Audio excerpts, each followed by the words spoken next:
again, so just Life. getting caught up on rest and life, and yeah, trying to balance everything. All right, so I gotta wait for Corione to get back, but your microphone is muted and has no signal. Bullshit. I can literally see the levels right there, you piece of shit.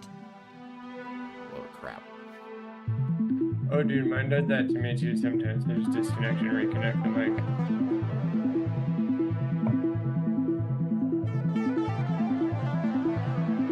Ah, it's working. I'm hearing us on the live streams. That's what it means. Dude, making Corione a extended GIF with the timer was extremely hard to organize in my head. Yeah, the timer. Mostly because I've never erased people's faces from images and tried to put new ones on. I've also never really been an artist. But you did a fantastic job, so. I appreciate it. No, I legitimately, that one's the one I've been working on for a while, but like, this is all practice since I told you guys I was starting this when we started the podcast. Yeah, man. No, look, it looks great. I mean, you know, I'm looking forward to using that as the intro for the Road Council going forward. Yeah. And yeah, I mean, the next step I'm going to do is I want to do, if you guys have seen the Netflix series Inside Job. Yeah, I'm working on that. So I've been staring at their intro this whole time, and I've figured out a few cuts that I can do in my head. I've got a couple in mind. There's enough time to know exactly what they did. So if you have favorite scenes, I can do those. Yeah, I've got a couple in mind. One of them is for example, a dossier of you. It shows your front, side, and then it puts you in kind of like a bit of a side profile, and it flips to a picture of a man chicken in a suit. Right. For PD, it's just a whole bunch of articles of Florida Man. Right.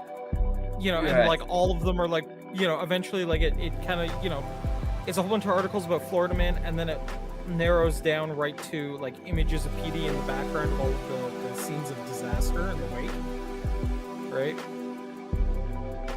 I'm gonna have him just doing. I'm gonna see if I need like photos of you and Hannah Parker just like posing, like you send to grandma and stuff. And so then just superimpose you in there like you're taking vacation photos at these terrible Florida Man events. Yeah, like that's the idea, right? And then for mine, it's gonna be, you know, I'm gonna do a whole bunch of like random witchy ones. Like that was the idea. Mm-hmm. I like that one too, cause like I'm gonna do yours as the like central theme. So you're casting a spell that's like throwing our portfolios into the fire. And then we all arrive at the right end. Yeah, or like up on like one of those like conspiracy or suspect boards, right? Oh, something dude, like that would be funny. It like explodes into just like the Charlie meme. Yeah, that's the idea, right? That works.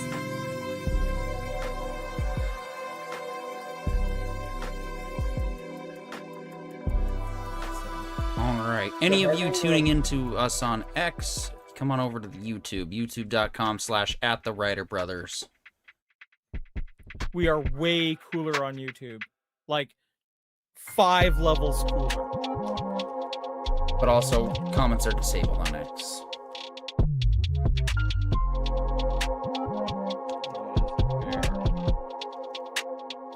Like the difference between the YouTube and the X one is in the YouTube one, PD is actually wearing a smoking jacket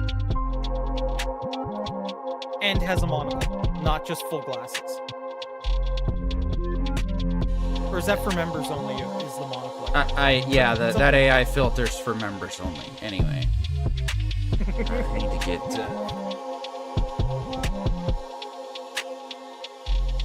For our secret meetings with the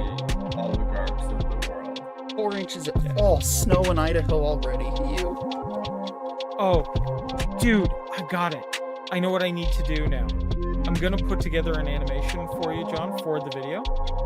Instead of it like flipping back and forth between you and like the were-chicken, I want to do like a Super Saiyan transformation of you into the were-chicken. Like you stand there and you look like you're like doing a DBZ power-up, and then boom, chicken. Oh no, I've got it even better. I'm gonna do like fully loaded up, and then spark, and then as it's lighting, just there you go. It's the super white chicken that I have, like, just barely drawn in the real one. Yeah, that's the idea. Superimposed on the World War II scene. Yeah, there you go. That would be fantastic.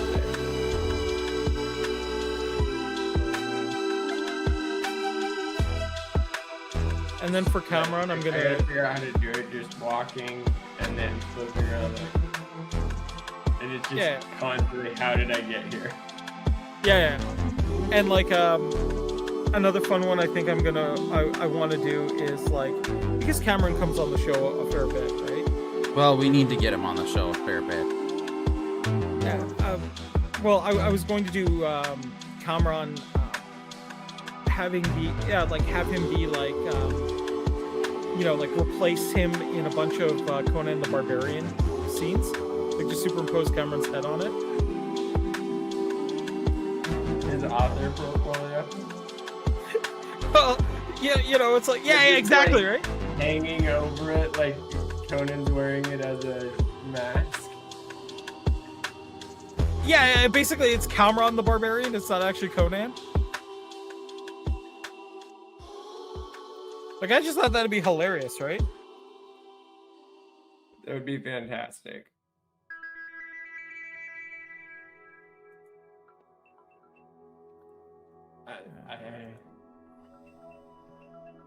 Let me see if I can find it. Because I've got an image that would just be perfect for it. I just got to see if I can find it.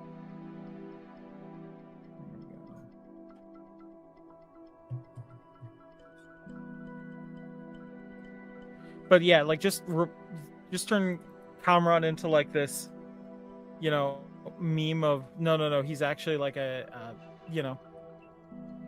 12,000-year-old Sumerian warrior kind of thing.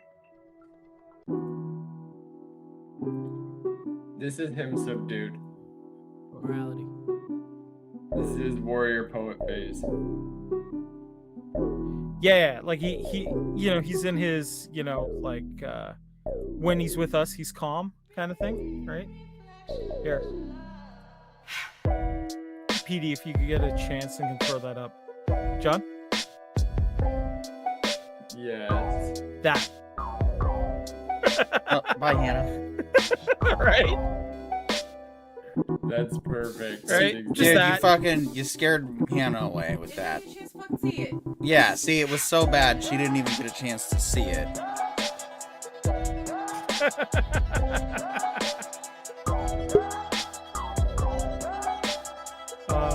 Well, you got a problem with Hannah seeing Cameron with like a 12-pack? No, I'm just saying it was so disturbing she ran away. But she ran away before it could even be disturbed on screen. Well, I think she's back to see it now.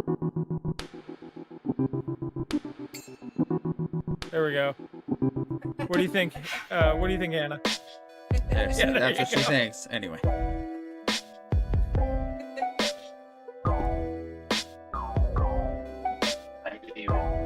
I'm giggling in the background. I figure y'all can hear me through his mic, and I'm still a good 10 feet away from him.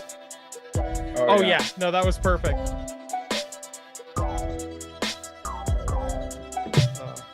Well, at least I have some fun with it, right? Crap, I think we're supposed to start, like, now.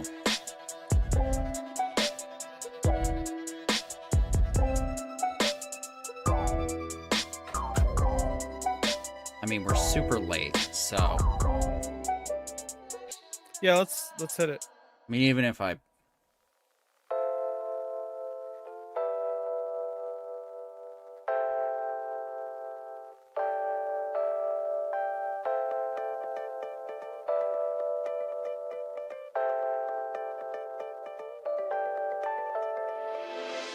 Tonight, we're going to talk about Peacemaker Season 2 and why it's amazing or why it sucks. And then we're going to talk about movies that don't suck, like Alien and Aliens. And then we're going to talk about the show that sucks, Alien Earth. All this right now on the Entertainment Podcast. I still miss.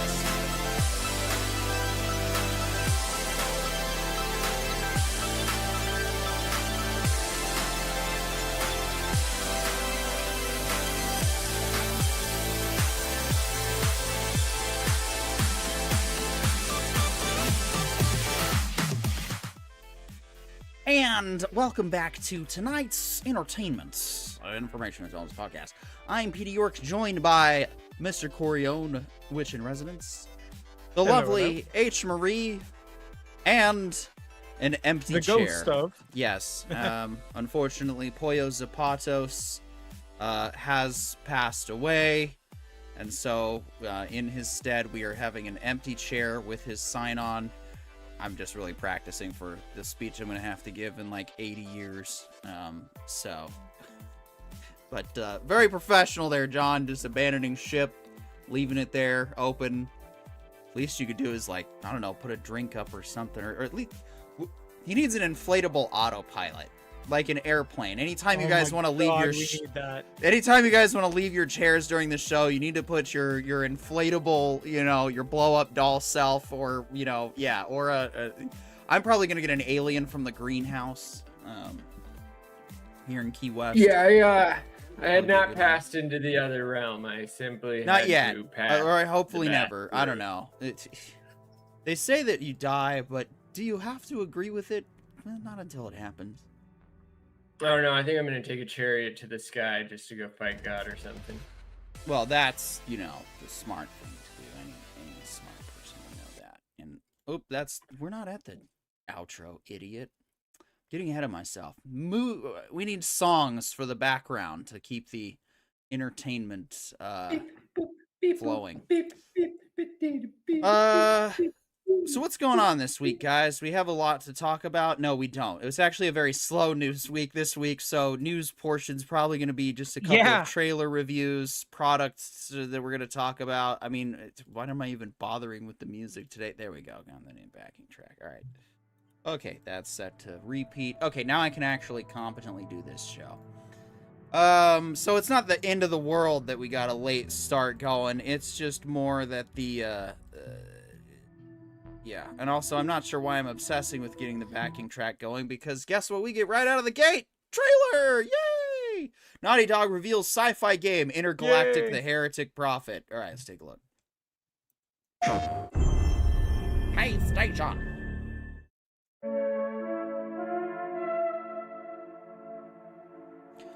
That's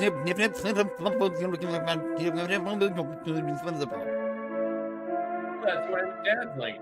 The suffering of generations must be endured to achieve our divine end. Ancient Semperian. Not familiar with that one.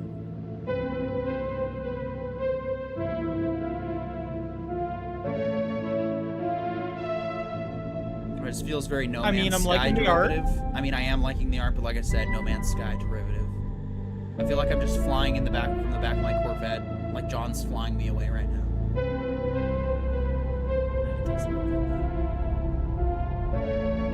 I like the ship. It's No. a Porsche. Space garbage. Damn, the frame rate. In the future, there was only anime. Yeah, right. Yeah, because that's how the AI art just generates new shows. Okay. I don't know why you'd be bald in space. I feel like you'd be colder.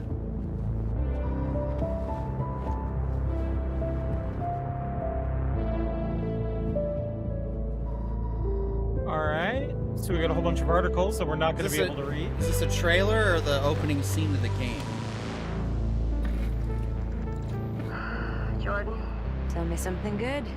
Well, you're right, it checks out. He's hiding out around the Semperian moon. Excellent. How is that excellent?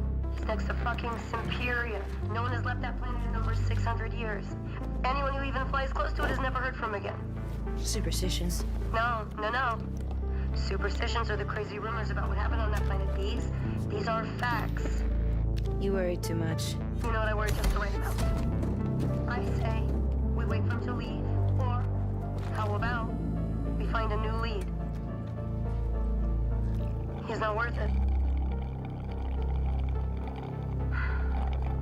Is I'm that wasting a my time, aren't I? big gulp from Space Can 7-Eleven? you please claim Exactly him? what I was thinking. I don't need another hunter swooping in. Who is swooping? No one is crazy enough to go there. He clearly is. He is clearly Who desperate. is that? And so am I, so Neil? The hell? claim What are you him, gonna or use I that will in find another space? agent. Ship's out of gas. Sorry, I got a rocket. Oh, can we go get a Alright, you know fountain what? drink? There, you're the boss. It's like living on Earth, but just in space. Thank you. Listen, kid.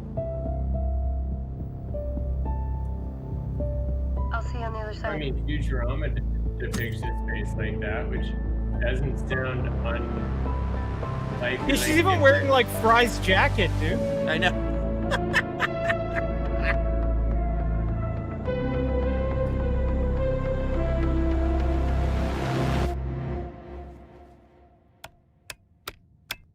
Oh, product placement, shameless. We don't even use Yeah. CDs anymore.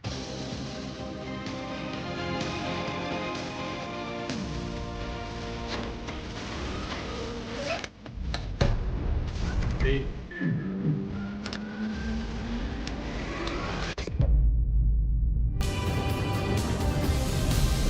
I'm only playing if I can have a spaceship. Like, I ain't doing. I ain't playing.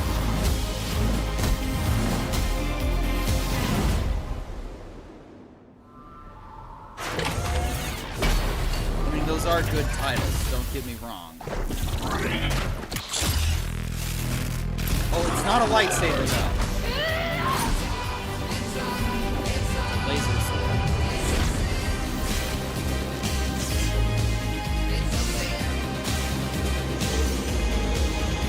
It looks like 1980s nostalgia in 1980s space. retrofuturism. It's Yeah. literally, yeah, it's literally alien. I just watched this. Right? I mean, well, I wouldn't say it's 80s. It looks more like 90s to me. Oh no, this is 80s. Pet Shop Boys is retro futuristic 80s is exactly like this whole logo. Like at first I was kind of feeling a bit neutral, but then yeah, we put the Pet Shop Boys on and this whole thing right here. This is just the 1980s. Adorable black.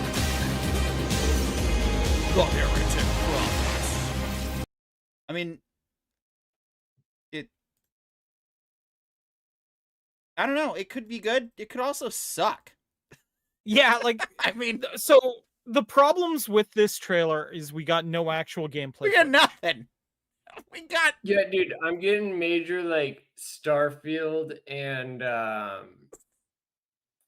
what was that other one that Starfield, No Man's Sky. this like, makes me No want to Man's play Sky No was- Man's Sky right here. Right out of the gate, I'm thinking of other games. So Well, see, the problem with the difference as far as like No Man's Sky is like it came out with the promise that I guess a lot of people like believed that it would be fully functional at release for every single disc ever, as if any game was like that ever. Yeah. Like I would say more than 79% of the games that I've ever played have had to be updated, downloaded, re-updated, something or other, reinstalled, new disc bought, changed out at GameStop, you know? Like, Yep. so No Man's Sky was just shooting the moon on a regular basis, and everybody was like, oh, what do you mean you're not where you're at? And then they were like, well, you guys gave us all this money, so we're going to do it. And then they did it. And Yeah, I'm like, don't get me thinking more wrong. along the lines of like, I mean, Starfield is the biggest one to me, but there's a lot, that other space game that came out that was supposed to be like a PvP shooter, like Overwatch, and it just bombed day one. And then that one had the extra secret level episode in Amazon. And Yeah, everyone yeah. was like, this doesn't make any sense. And I feel like that's closer to what this game is like we're really gonna walk into a I don't know, like just walk into a really bland world with some sick cutscenes at the beginning, and then like one cool one if you find the good ending. And I feel like Yeah. that's what kind of like Starfield ended up being a lot of. Yeah. I get you. Guys, are you I get you. excited for strong female character again? Well, I don't know. I feel like they come in very generic, so like it This is as generic as it could be gets, replaced. man. No, like I mean, like because she comes in bald. That was the same thing in Fortnite, not Fortnite. Fallout. Like being bald is where it's like, oh, you can pick either gender right at the beginning, and this is just the main cutscene for the movie episode. But I don't know. I feel like there that lightsaber scene there I feel like is the closest we get to potential gameplay, and it's that third person fighter that like Yeah. Amazon recently came out with. And This oh, is that's nice. the other one, Star Wars Outlaws, Oh, a yeah. game so bad that I literally like could not remember its name even though it was a Star Wars. That's how disappointed I was in it. Like, I'm really worried that a lot of games are taking that direction with their actual like narrative design in game and with the world rather than learning from like The Witcher, which is like you don't necessarily have to fill everything out, but like you got to make it look filled out. And Starfield did the worst job of that. Like Starfield literally just made slightly bigger cities than Skyrim and then gave you a 40-kilometer square that had literally nothing to do. Like even if it was like closer to No Man's Sky where I can harvest and it's only that 40 kilometers, like that would be interesting, especially if I could find a planet full of gold or something like that. But Well, instead it's literally just this like isn't a break for rail me. loss. So I mean, now that I've thought about it, I for one am mildly excited to play as Avatar: The Last Airbender in Cyberpunk 2077. so I do have details about the game if you guys are interested. Okay. So the game is being developed by Naughty Dog for PlayStation 5, which we got to see. It's set thousands of years in the future in a universe that diverged technologically in the 1980s. So by 1986, space travel was already pretty advanced. The planet Sempra plays a central role. It has been isolated, no communication with outside universe for over 600 years. The protagonist is the character that we see here, Jordan A. Munn, a bounty hunter who becomes stranded on Sempra while in pursuit of a criminal syndicate known as the Five Aces. The goal is for Jordan to escape Sempra's orbit. She may become the first person in over 600 years to leave its orbit. So religion, faith, and institutional belief are major thematic pillars in the game. Um, subtle hints at conflicts around dogma, devotion, and possibly reform or rebellion. The developers reportedly constructed 2,000 years of fictional history for Sempra's religion, how it started, how it evolved, and how it became bastardized over time. Neil Druckmann has emphasized that he wants the player to feel lost and isolated. Oh god, it's a Neil Druckmann game. Okay, I'm already out. Oh. Jordan will have a companion character to lean on, unlike many narrative-driven games. Yeah, Neil Druckmann was the guy behind Last of Us 2. Oh. Um, the That's narrative weird is 'cause they only described as said both. that he was the team that brought in Last of Us. They didn't bring up all of the other Last of Us. They did not. They just Yeah. said they just cited the one. So it's not. Sounds like it's the studio that touched these games, and they're just slapping all those names on it to make it seem something like it isn't. Like this is, yeah, the studio that brought you Crash Bandicoot and Last of Us and Uncharted. Yeah. So Well, I what we think do didn't know, Naughty Dog bring out the new Crash Bandicoot, not the original? correct. The narrative is described as both philosophical and personal, with sci-fi setting used to hide or frame deeper questions about belief, identity, and institutions. Oh God, this is going to be a yeah. This is Dude, already Starfield. sounding like last. It no, it's sounding like Last of Us 2 in space. Inspirations cited include Akira and Cowboy Bebop. Oh man. Um, The yeah, Netflix we What know series. parts about of them? Like it looked well, just kind of the world it seems. So yeah. So the full plot details and twists and whatnot are currently unknown. Some leaks and rumors exist already. Statements about Sempra's religion claiming generations will suffer until a messiah appears, but these are unverified and could be false. Gameplay mechanics, pacing, world structure, side stories, etc., are being kept mostly under wraps, and the release date is currently undisclosed. I don't really But care because what unless yeah, if it's Druckmann involved, like I'm already sitting there going, this is going to make the main character a soulful saint who, is going to be trashed on by people. And if they're male, then she takes revenge fantasies out. And if they're female, well, then they were just misunderstood and need to be let go. That's Neil Druckmann's entire bag of tricks. oh, sounds kind of like the one trick pony James Gunn, but we'll get into that later. World Breaker is an upcoming science fiction film directed by Brad Anderson and written by Joshua Rowlands. It stars Luke Evans and Milla Jovovich. Um, Jovovich. what's the hype with this? So it's already released in the UK and a couple of other places, but it's coming to North America. It's been very, very like limited releases so far, but Yeah. it seems like a pretty quality sci-fi that might be worth checking out. Okay. So, it kind of has a end of the world, so we're trying to get to the last vestiges of salvation kind of vibe to it. All right. So, Hmm. to me, it seems like something interesting to check out. Okay. Well, yeah, it looks like it's releasing in Russia on October 30th. So Yeah. we'll see when it can finally make its way to the States. All right. Game of Thrones prequel, X-Men reunion, It, Welcome to Derry, and more. All right. So here's our New York Comic-Con panels. I believe this Breakdown. is going on right now. Yeah, this is basically just Oh, this is back from August 14th. No. yeah, but they finally got a chance to put it all together, Okay. right? Well, I think we've So there's been a lot to following cover some here. of this stuff. Actually, there is. We'll just have to get into that more when we get to it.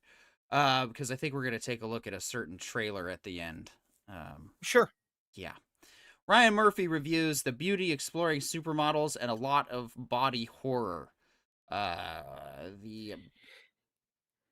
Go ahead. Yeah, so this is a new sci-fi horror mix kind of movie where yeah, literally we have exploding supermodels. Okay then. Beauty starting off with a bang, creator Ryan Murphy previewed his upcoming FX sci-fi thriller at New York Comic Con on Saturday evening, showcasing exclusive footage and teasing exploding supermodels and a lot of body horror in the first few episodes. He was accompanied by on the panel by series stars Evan Peters, Jeremy Pope, Ashton Kutcher, Rebecca Hall, and Anthony Ramos. Murphy explained that this series, which is based on Jeremy Hahn and Jason A. Hurley's graphic novels of the same name, centers around a fountain of youth drug created by billionaires that seems too good to be true. Spoiler alert, it very much is. Oh, no way. Because it's a sci-fi show, there's a catch. They'll soon find out there's a glitch in the shot in which you only last 855 days or something, and then you explode, and then it's all over. Murphy teased on stage, as our story begins, which I love doing, there's a rash of exploding supermodels all over the globe who are captured on cell phones. So Evan and Rebecca are called in to investigate. Footage shown at the event featured model Bella Hadid going into a full rageful frenzy and dumping a pot of hot water on herself, as well as Peter and Hall's FBI agents traveling to the Venice to investigate the murder of a model found in her bed with her chest sliced into ribbons and a mysterious marking left in her body by her door. Prior to the clip, Murphy explained to attendees that the model's death was not a side effect of the drug, but rather a hit carried out by Ramos's character. No, as it turns out, the explosive side effect of the drug, self-ignition ketosis, as Murphy described it, are much worse. The point of the show, by the way, during these transformations is that you take the beauty and when your time is up, your time is up, the creator said. You literally burn from within and you collapse into what looks to be something out of the movie Alien. Oh, well, what are the odds? We called it the flesh sacks, or we called it the flesh sacks. And then from that comes rebirth. In another scene, Ramos and Poe's characters enter the home, seemingly looking for a woman, only to find a large, gloopy pink sludge residual left in front of her refrigerator. An almost feral woman then attacks the pair, biting at Ramos and sending him to the ground before Pope stops her with a frying pan to the back of the forehead. Sounds like quality police work there. Yep. Yeah, I mean, this, from what it sounds like on the premise, this is a maybe. It doesn't sound terrible. Yeah. It's got an interesting. Are you kidding me? This sounds hilarious. Like it legitimately just sounds like a new, like any of the comedies that make fun of Alien or try to change it up, and I love that. Yeah. Yeah. Could be worth it. All right. Like a Tremor type comedy. Yeah. Yeah. Final trailer for Predator Badlands has arrived. All right, let's just get right into that then.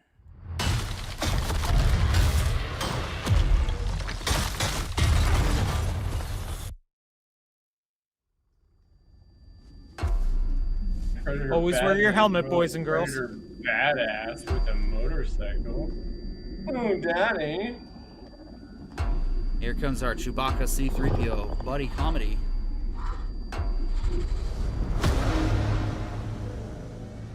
Oh no, he punched the ground. Welcome to He's the a Kyle. most dangerous planet in the universe. My Everything. backyard. Is trying to kill you. So, Space Australia? need a hand. You're here A to little more prove than- yourself. Hunting something that can't be killed.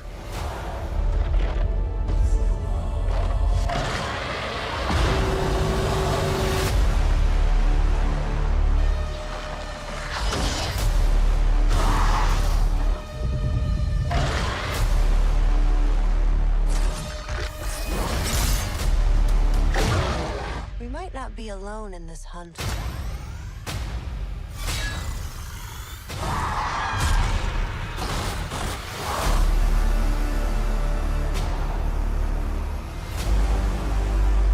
Yaslan zo idzie.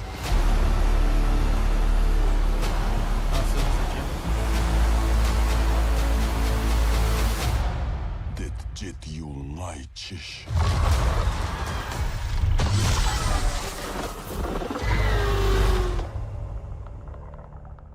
Okay.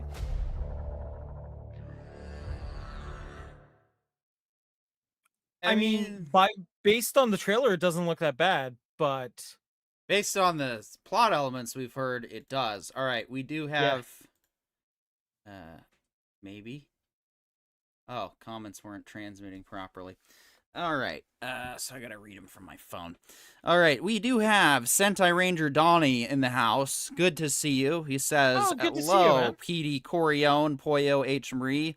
Hope everyone is well, despite the passings of Diane Keaton, D'Angelo, and Drew Struzan. Yes, we heard Yeah. about the one just recently. The latter designed artworks for various IPs, Star Trek, Star Wars, Indiana Jones, Power Rangers, and Harry Potter. Yes, very important marketing pieces. Posters, of course, are not a small task to undertake, especially... Yeah. I mean, that's what brings the hype. I mean, we still even use posters, even in the digital age. And honestly, I don't think we should never not use promotional posters. They have that same effect. I mean, why do memes work? Well, memes work because they're simple, little pop culture references with whatever words we want to throw on there to get our point across. And well, that's kind of how a poster works, is it just shows you what the universe may be, but instead of using words, aside from the title, it uses depiction of, well, it depends on the It's poster. hieroglyphs. It's complex. Like a picture's worth 1,000 words. It's that simple. And a poster is literally trying to tell you 1,000 things without spoiling anything, while also enticing you, saying there's a reward for attending this picture. And so, like, I don't know. I feel like modern day, the art has devolved to what worked yesterday rather than like, let's find some good artists that really understand that we are trying to pay you to say 1,000 words in one photo, and it's about this film that you're about to, portray. And I think that like that's the same thing with memes though, is it's 1,000 words. Every time you send out a photo, like it can mean 1,000 different things for 1,000 different situations, and that's way more useful than hashtag same or hashtag this or hashtag that. Like it's so much easier to just go, here's a meme that tells you all that I'm feeling in this moment, or in that moment that I was also in a similar context, according to the video you shared.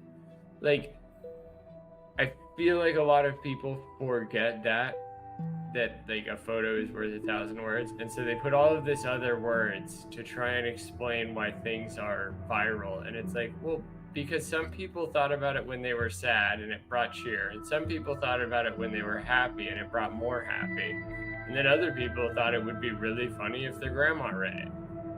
Yeah. Like, that's how why like it's so much more simple, and because it's simple, it's so much more effective. Yeah. But when you do all of these like layered, why did that one go viral? It's like you just trumped the whole point.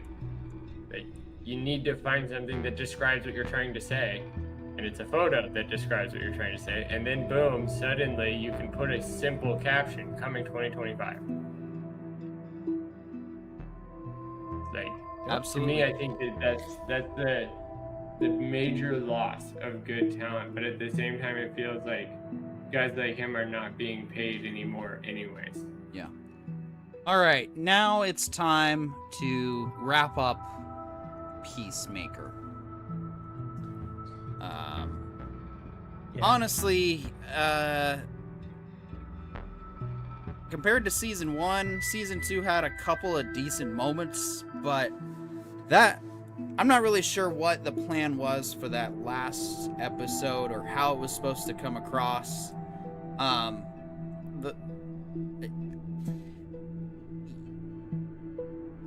I don't often like to reference other creators unless it's poignant, because yes, we do like to have our own original ideas here, but we also like to acknowledge other people's better, superior ideas. And so I'm gonna have to, once again point out that while some of his views can be controversial, the Critical Drinker is absolutely right about James Gunn and where DC is at this point, because in retrospect, Superman was okay.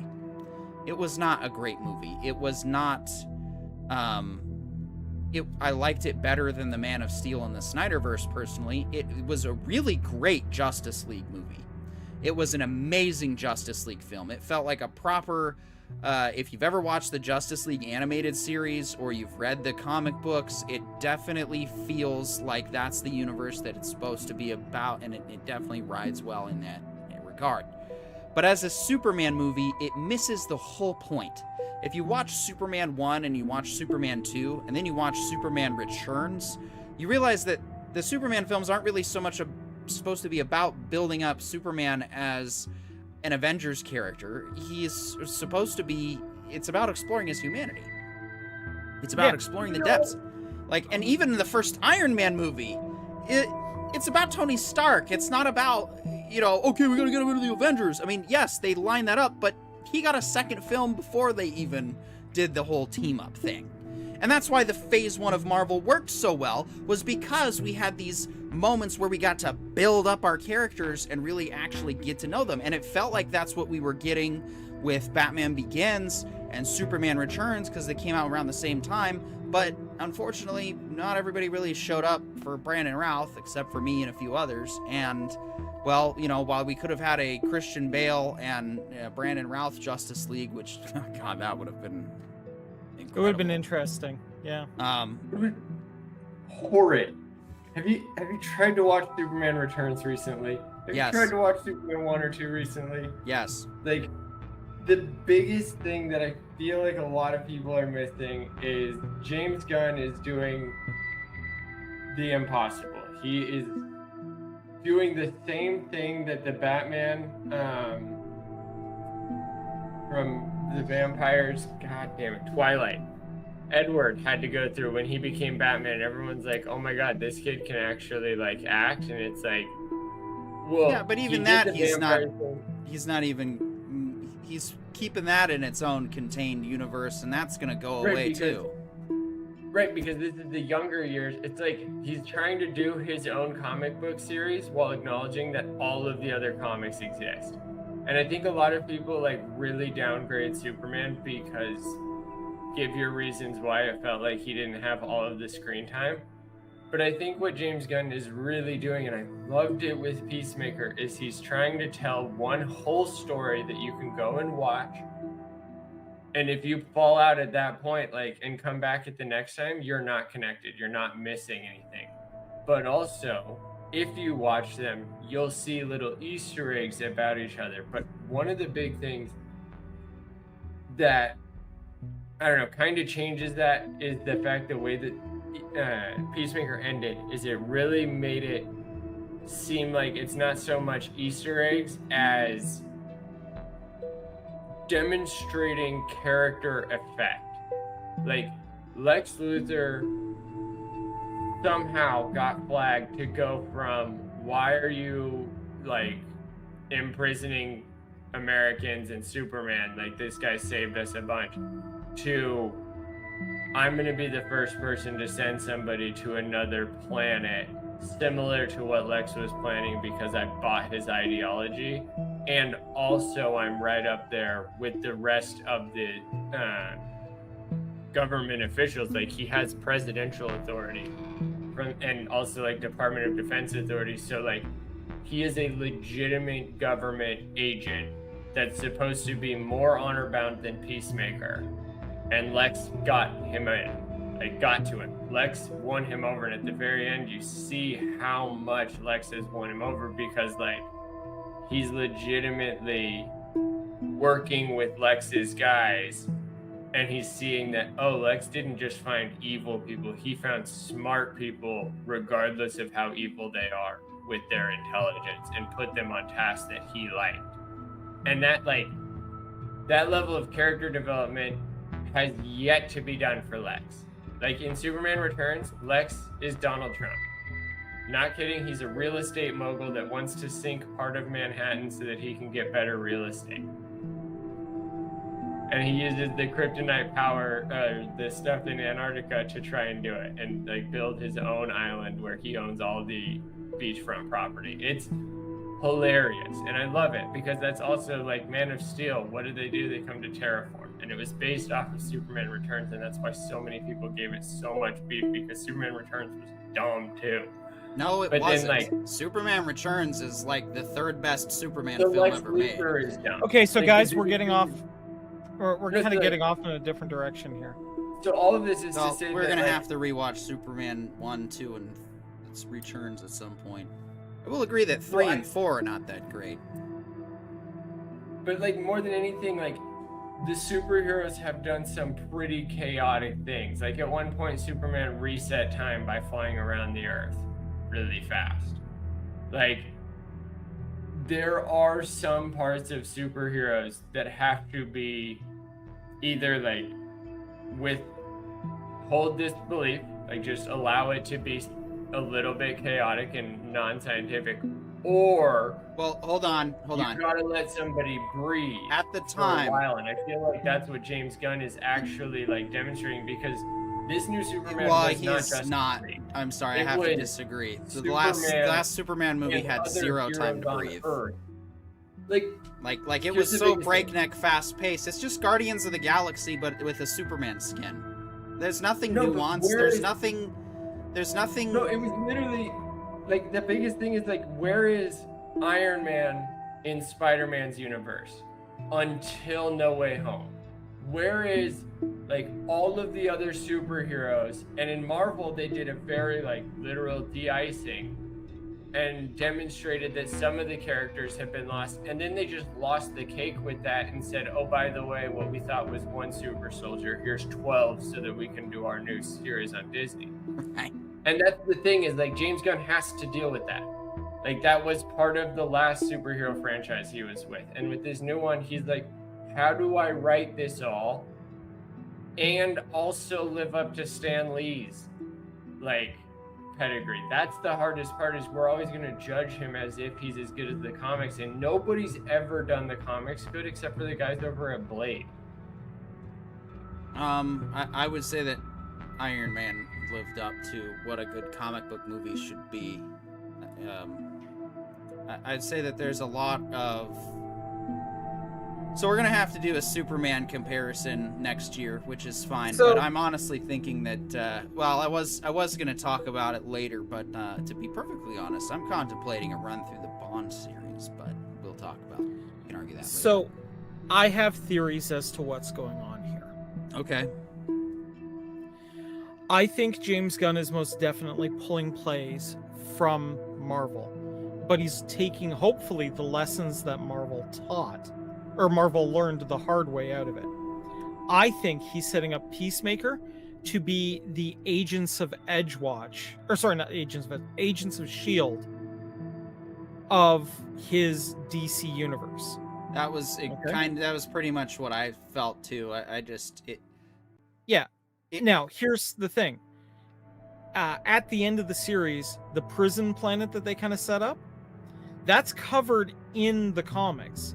It's called Salvation, and they use it as like the Ultramax for super criminals, right? Ones that can't be contained easily. Now, this leads to a whole bunch of different pieces, and it touches on, like, it becomes a bit of an event in the DC comic universe. I think they're building to it. I think what we're going to have is we're going to have lanterns traveling around, dropping people off at this thing. I think we're going to have creature commandos eventually running into something that they have to send there, and it's just all going to come to a head, and they're going to need to assemble a Justice League level group in order to deal with a prison break from the prison planet. I think that's what they're building up to. I think that's why they're going to need to create a scenario where Superman just can't deal with it on his own. I'm not gonna have us watch it here because that wasn't the plan to do a commentary on it. But I think what I'm gonna do is share. I'm gonna share. I might put it in the chat, the description later. But internally, we might have to come back to this discussion because a lot of things that Drinker points out have to do with the signs that Gunn's ego is very much involved in this, and that these are all name pet an projects. artist that isn't egotistical. Name Huh? a good artist. Name a great artist that isn't egotistical. Egotistical doesn't have to necessarily be the issue, but the problem is No, when it but- gets to be too much and it starts to Right, affect and I the think quality that's of your why- product. That's what we But that's what where we I have say- going on here. But that's where I say decry what you don't like, but don't automatically fault the guy, because he actually has, like, Guardians of the Galaxy. I didn't fire automatically all fault way the guy. I throughout. saw a lot of points pointed out that show that, if one, Right. it's the same recycled story we've already seen. Two, it's James. What's happening is it's the same thing that happened to J.J. Abrams. Is we're finding out that James Gunn does not have a massive plan. He does not have this intricate, thing going it's very sloppy. Where we are at right now, after Superman and after Peacemaker season 2 changes that he changed hard from the Snyderverse, it's turned into a bit of a slop. And this is what's kind of crazy is looking back, he really kind of didn't have to do this. He could have actually kept Cavill and kept the Snyderverse, but also changed it and shifted it to something else in a single film. And instead just wanted to do a reboot, but then doesn't... He calls it Superman. It's Justice League. It's the Guy Gardner movie, for being honest. You're telling a guy who finally got the chance to do it his way to go back to a place that you liked it best. Yeah, and when you touch other people's IPs, you better absolutely do it for the fans, not the way you want to. That's why I say give him the benefit of the doubt. Because, I already did, and he's disappointing me, so... Hey, I called it twice. I said that 2010s band was definitely emulating hair metal. I was wrong, it was 80s hair metal, because Peacemaker in this episode actually talked about why he loved 80s hair metal. And then they go and see this band playing Janine on the boat. And that's the whole song is, and the whole story is about Peacemaker finding love and finding love inside of himself. But if we all remember, he was originally introduced to us in Suicide Squad because he was in Belle Reve, because he was a mass murderer. And like, to me, the idea of him becoming a hero is fun. And I loved this story, but to also like be like, okay guys, but like that's where Superman is completely different. Is Superman will even look at a dragon or Godzilla and say, I think I can find a home for you. You don't deserve death. And Superman does that with every single thing he walks around, regardless of how angry it is, regardless of how monstrous it is. Superman has the honor and the conviction, and he knows he has the strength to deal with it. That's really what I think James Gunn continues to set up from like all the way back to Suicide Squad. When he did Suicide Squad 2, it destroyed Peacemaker's character. He went from, I know what I'm doing is right, all the way through and through to season 1 of Peacemaker, where we're seeing this man learn he doesn't know what it means to be a man or a hero. And maybe he needs to actually go listen to the people he quote unquote saved. And that's what he does. And then season 2 is like, okay, he kind of figured it out, and now it's just doing that forever because that's all heroes do. So let's watch him find love, because we already teased a love story. And so now he goes down the journey of finding love with Harcourt. But he also goes through like this actual superhero level like dynamic where he goes to an alternate world where Harcourt's already in love with him. And all he has to do is be the guy he wants to be already to be able to be good enough for this Harcourt. But then while he's with this Harcourt, he realizes, oh, yeah, it is running away from my problem. I get And what that's you because read into it and where you guys are seeing it. And if you're happy and you think it's going somewhere, great. I'm kind of not. We're going to see what Lanterns does, and we're going to see if... Yeah, exactly. But the problem is, John, you even admitted that Drinker was right about Alien Earth. And oh, no, so, I'm not saying that Critical Drinker's wrong, for sure. Mostly because I haven't heard his debrief yet. okay, then that's where we got to stop, and because we'll have to come back to this discussion next week. We are pressed for time at this point because Corion's got a hard out. So let's get to our double feature that we've been trying to get to. We tried last week to do some Alien. So Alien 1979. If you're tuning into this for the first time, you've never seen the movie, you probably should. It is a classic. I was honestly, this particular film for me is up there with The Thing as far as well executed sci-fi horror that does a proper build up and introduction to our creatures. But H. Marie, why don't we let you take the floor real quick? Tell us what you thought of Alien. Well, I've never seen this movie until last night. We tried to start watching it last night, and well, I am ashamed to say so, I was falling asleep. But we did turn around and finish it today. I did thoroughly enjoy it. I did notice some similarities between Alien Earth and the first Alien. Not sure what happened with the rest of the season of Alien Earth, but the first half was great. But I'm thoroughly enjoying it, so I can't wait to continue to watch the series. course, we'll get your thoughts on Aliens shortly. But yeah, after watching this, I realized that the reason Alien Earth was doing so well, the reason why it gets us is because, unlike Star Trek Discovery, unlike the Kathleen Kennedy Star Wars trilogy, Alien Earth actually tries to be respectful to the universe by, well, behaving within the universe, but then they try to make sure that, you know, what happens stays contained within that story. Because when I was rewatching Alien with the knowledge of what happened in Alien Earth, the movie made way more sense. They offered ideas and alternatives to it's like, well, why is this vessel towing this thing diverted to go? Oh, because, well, the company wants to get a sample of the aliens. Why does the guy betray them in Aliens? Okay, I know I'm jumping ahead a movie. Oh, well, because he wants to, you know, they need to get the sample. Why are they so obsessed with getting the samples? Oh, because there's money involved in corporations, and and that's kind of what Alien Earth explains in detail. The only problem is Alien Earth's writing still sucked. The way they got to those points, the you know, carry out of these ideas, the execution was just is what failed. Yeah. So I mean, look, for me, the piece on Alien, I initially saw this long ago, and I rewatched it for this. Look, it is. You're right that it draws from The Thing, I think, pretty heavily. I would also argue that there's a couple of other really neat. The Thing came pieces afterwards. Oh, The Thing came afterwards. Well, Okay. John Carpenter's version did. Yeah. I'm talking about the book. Oh, okay. You know, I think it draws heavily from there. I think it, you know, it's a solid quality, you know, horror flick. It follows all the horror rules, but is set in a sci-fi environment.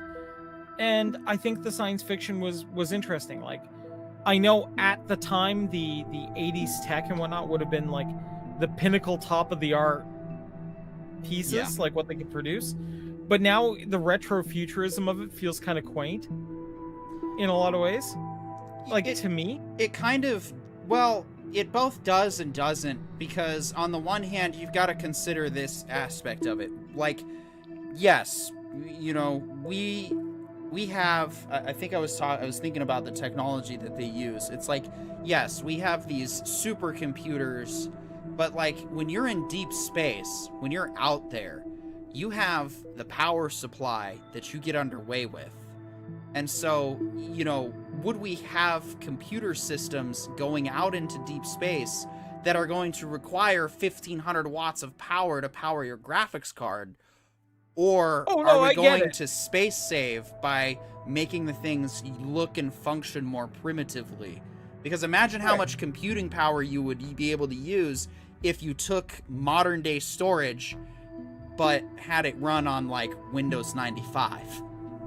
well, I mean, there's some technological problems there, but I get what you're saying. That, yes, it would compatibility files, all that shit. I know the the exact technical of it. Yes, it would take some engineering, but what I'm saying is, I do get what yes, you're saying. A basic bitch operating system that can store lots of memory, that can transmit. Yes, there's a reason why a lot of people use command line Linux in their day-to-day operations. That's why they still do to this day. Yep. Right. Now, what I'm gonna say though is, like I said, for me it felt quaint, like it was kind of cute. But that all, like, it you know, it almost felt like I want it to be that it was actually a design choice by the captain, that he was just so in love with the 1980s. He was like, no, screw it, we're doing 80s tech, right? Like, the ship is 80s aesthetic. There's like wood panel walls because, you know, why not, right? Yeah. But to me, part of the piece of this that really made it was the thing that is great about the Alien movies is we have a Predator that is completely unmatched, right? And all the technological advances that we've done, all the enhanced, you know, we've got robots running around that are functionally identical to humans. We have all these amazing things we can do. We've more or less harnessed the stars, and yet the equivalent of an alien species with a club is just gonna rock us all damn day, because they're just bioengineered better for whatever reason. And it's a crazy animal. It doesn't necessarily have an agenda except to exist, and that's... Right. And to me, like that's something very, very good about this, is that it reminds us that, you know, to borrow a line from Vader, you know, don't be too proud of this technological terror you've created. It's nothing in comparison to one angry alien, right? Yeah. One angry force boomer. Anyway. Yeah. John, you said you had dived back into these movies when you started watching Alien Earth. Did you rewatch them again for the show? Oh, not for this episode, because I watched all of them in a row like 2 months ago. So, like, to me, the things that, like, Alien Earth, it's what I said in the last episode. Alien Earth bombed so hard, because if they had done this thing where all of the other stuff happened all the way up to episode 7, and then instead of episode 8 being some form of takeover, and instead it was a final battle, it would have been exactly in line with Alien and Alien Earth, or Aliens. Because in Aliens and in Alien, we have this whole time where, like, they think they're gonna win, and Sigourney Weaver survives by the skin of her teeth. And I would have no problem with an end credit scene where Wendy gets picked up and somebody's trying to crack her head as they Jurassic Park explore whatever happened on Research Island, Neverland. Well, and that to me sounds like, okay, that's why she was cybernetic. Of course she was gonna survive, and this makes sense. But instead, they went broke for the rules, and the rules were so clearly set. That's the other. It worked for all 3 movies. That's the other thing, and we're gonna go ahead and kind of, you know, begin our Aliens discussion. In fact, this will probably just be I don't know why I was gonna split this into 2 segments. This will just be a single segment of Alien and Aliens, because when you watch them together, you kind of get a feel. Well, first of all, when you watch them together, you get proof positive that you can have 2 directors in a series and still get amazing results. But let's go first to H. Marie. What did you think of Aliens, the sequel to Alien?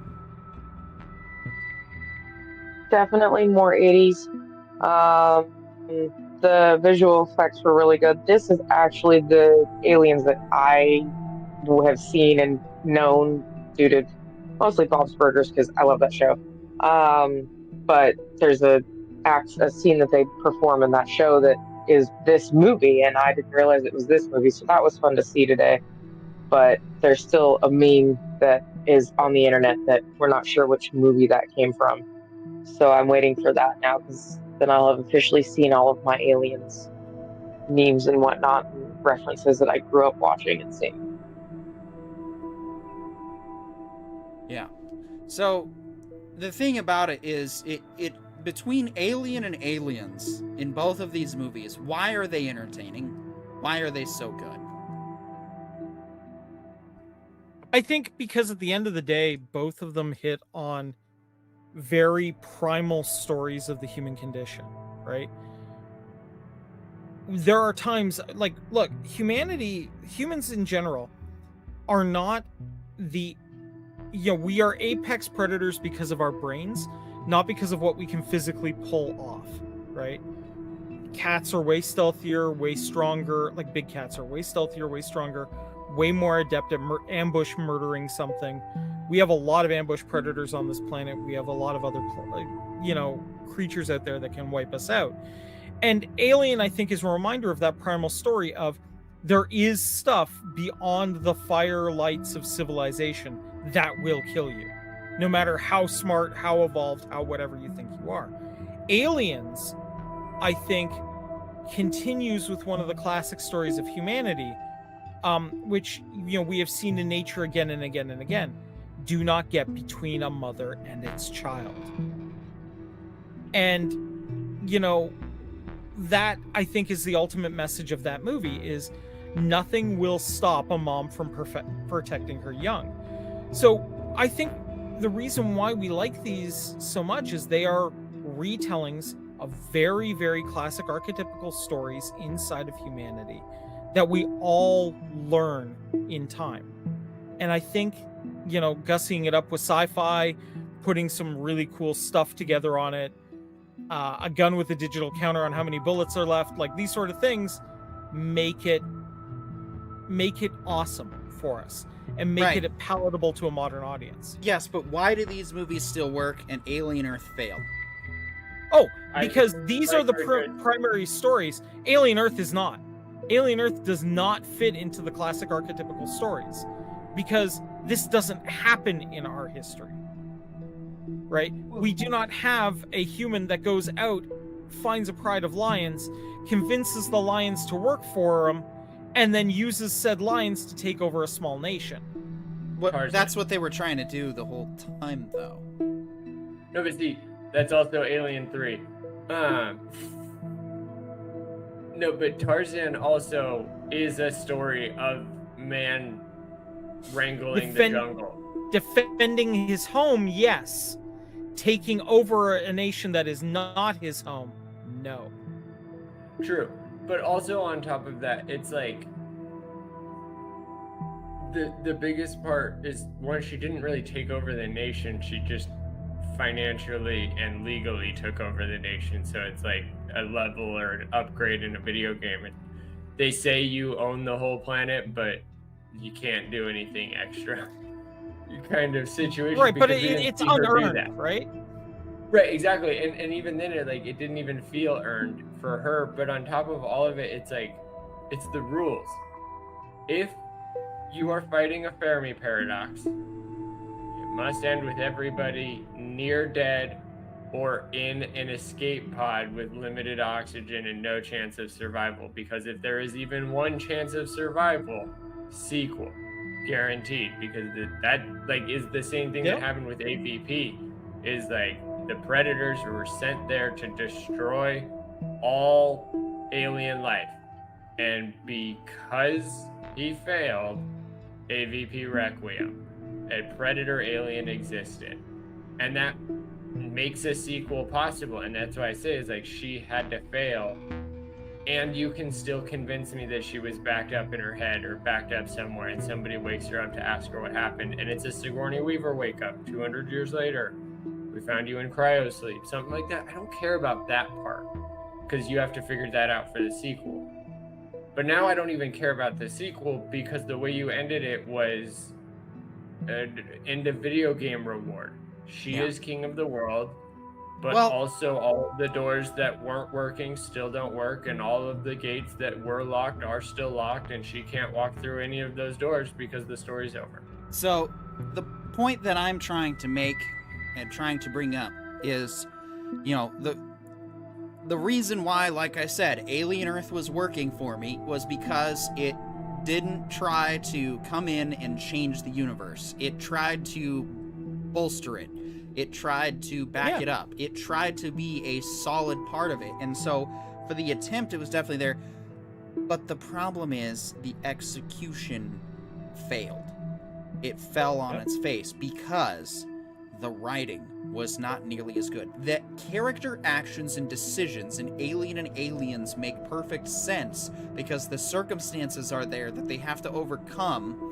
That you know, there's not a single dumb decision that's actually made in this movie. It's literally just the alien manages to outwit them because they have no idea what they're doing with.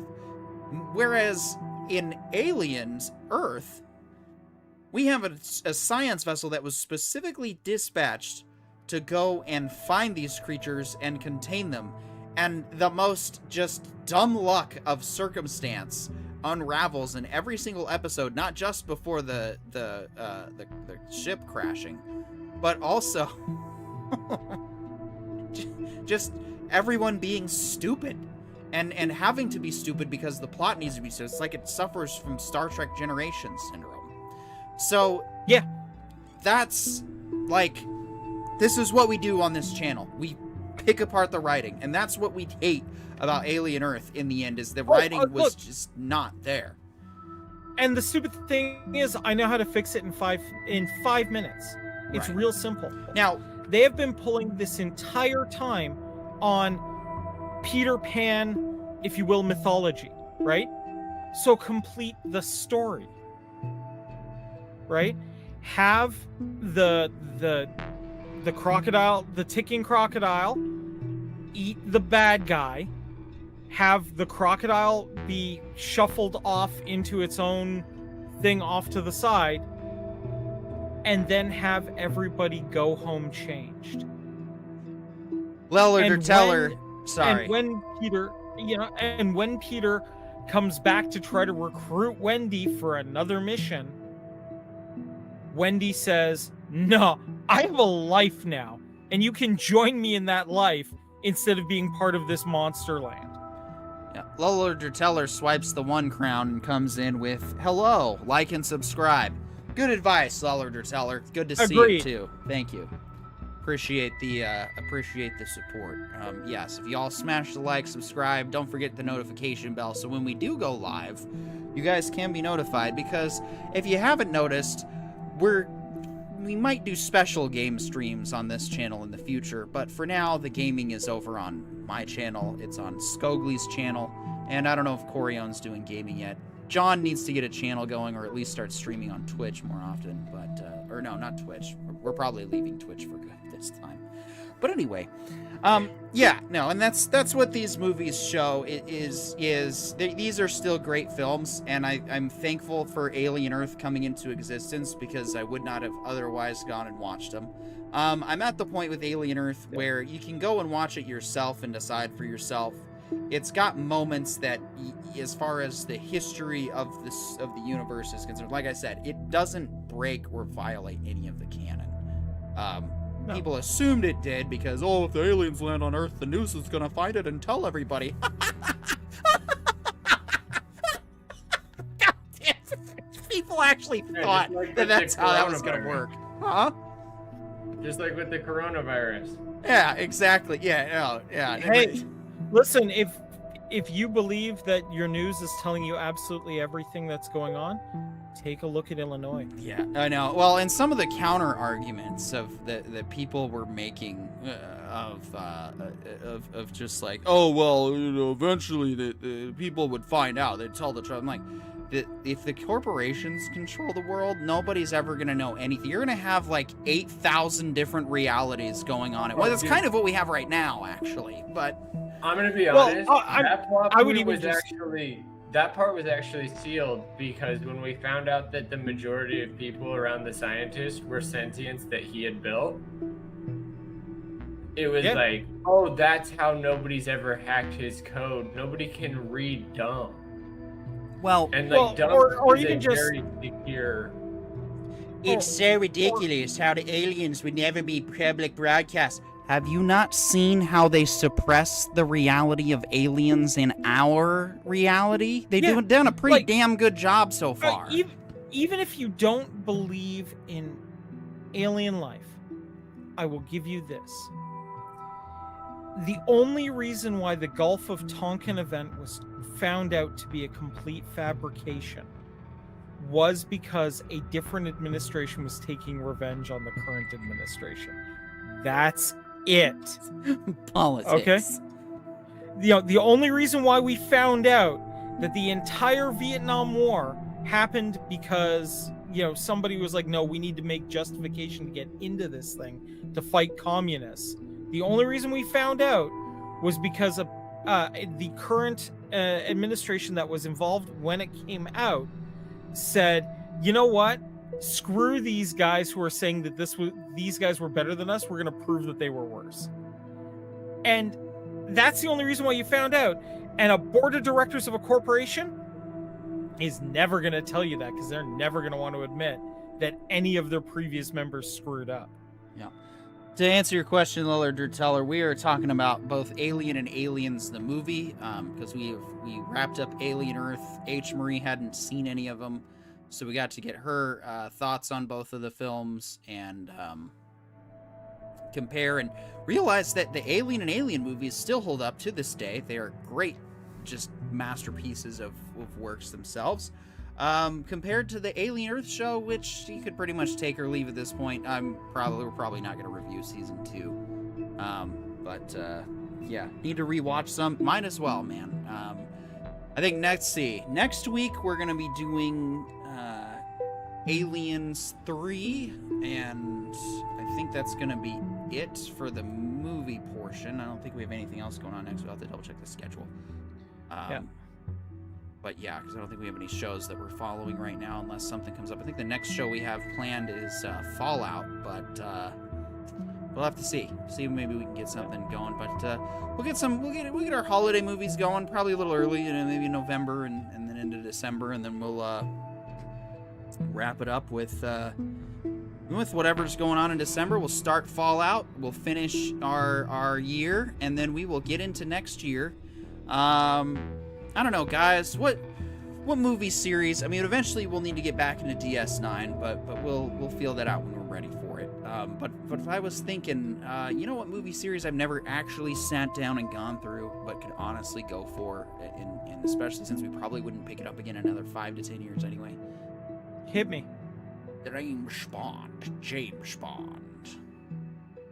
Go through Interesting. all the 007s. Yes, all of them. I mean, I'd be fine to stop at the Daniel Craig Casino Royale, or not even go that far if we don't want to. But it's a thought I had. I mean, what do you guys We think? can take a look. I mean, some of them, I'm gonna warn you right now, some of them get downright goofy. Like, I dig it. I would request occasionally that we do a palate cleanser of an Austin Powers or mixed into the mix at some point. Isn't Get Smart watch Archer? Do a retrospective. Yeah, on the something like greatest that. cartoon of all time? You know, We'll see. just as a palate cleanser, right? I mean, You if know. there's products you guys want us to consider reviewing, please hit us at the email, thewriterbrothers@gmail.com, or hit us in the comment section when we're live. We'll take a look at it. We'll consider it. But maybe we'll do some James Bond starting next year, or maybe something. We'll figure it out. But if there's nothing else, guys. For a quarter. Yeah. Well, I mean, there's All right. like a bunch of Bond films, so it would take a little while. But yeah. Luller to Teller, thanks for tuning in. Thanks to also to Ranger Sentai Donnie. Good to see you. We do appreciate all you guys that hit the like button, hit the subscribe. Tell us what you want to see, and we'll try to produce it. Otherwise, yeah. Anything got any last second things to say?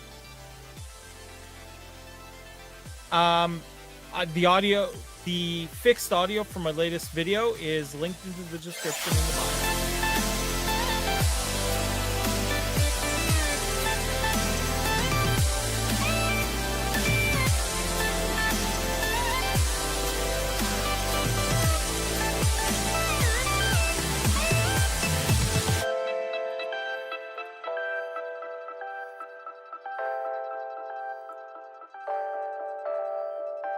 This has been the Entertainment Information Intelligence Podcast from the Writer Brothers. The Writer Brothers, restoring respect in a discourse. Good night.